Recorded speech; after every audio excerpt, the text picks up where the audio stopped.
سلام بچه ها، من دیکس ما هستم. اومدیم با یک ویدیو جدید. میخوایم این ست کد رو بررسی کنیم، حالا بعد برش اسپین بزنیم.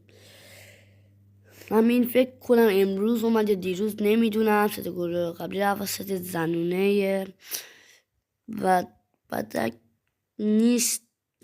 کارش گول مگولی خوبه. من نیستم دید حالا، ولی خب برای تعداد زیاد کردن ست خوبه. چند روزم هست؟ 89 روزم هست. البته ما باشه که اسپین هم زدیم که موشو گرفتیم. بریم اسپین بزنیم دیگه. اولی با نام خود یک دونه ای یه لمصفه کفششو داد.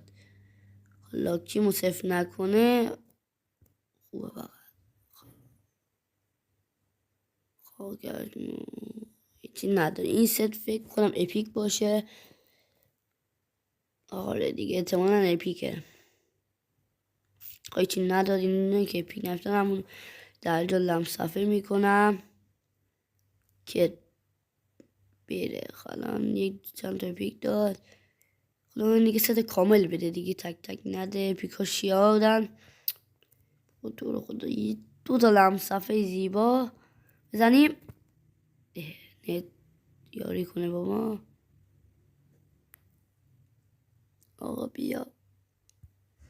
یه لمصفه لباسش داد. بچه هم لمصفه بهتر کار میکنه. فکر نکنم اگه خدا کنه کامل یک دفعه ستشو بده. نمیخوام گلد بدم به خاطر این ست چرت یک داد موشو که داشتم. خب این کنم که نمیخوام.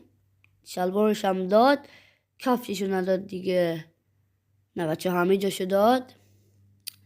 یک دونم حالا اسپین بزنیم همینطوریه. خب بچه گرفتیم ستشو. ستامون هم ببینیم به چند تا رسید. به 267 تا که چند ساعتی به 265 اینا رسیدش.